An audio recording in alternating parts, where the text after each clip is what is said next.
বাংলার মসলিন একসময় বাংলার গৌরব, আজ তা শুধু ইতিহাসের পাতায়। কিন্তু জানেন কি, এই মসলিন ছিল বিশ্বের অন্যতম সূক্ষ্ম এবং রাজকীয় কাপড়। মসলিন তৈরির জন্য ব্যবহার করা হতো ফুটি কার্পাস নামক এক বিশেষ তুলা।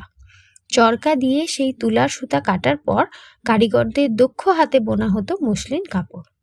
এই মসলিন এত স্বচ্ছ ছিল যে তাকে বলা হতো কাচের মতো। রাজা বাদশার পোশাক তৈরি হতো এই মসলিন দিয়ে। এত স্বচ্ছ কাচের মতো মসলিন বাংলার কারিগররা নিজের হাতে তৈরি করতেন। প্রায় 28 ধরনের মসলিন ছিল, যার মধ্যে জামদানি আজও বহুল প্রচলিত। ব্রিটিশ শাসনে তারা তাদের সস্তা ব্রিটিশ কাপড় বেচার জন্য সেই সময় এই শিল্পকে নষ্ট করে দিয়েছিল। আজ মসলিন হয়তো হারিয়ে গেছে, তবে জামদানি, কুমিল্লা, অন্দরা জাতি, শবনম, সারবান আমাদের সেই ঐতিহ্যের স্মৃতি বয়ে নিয়ে চলেছে।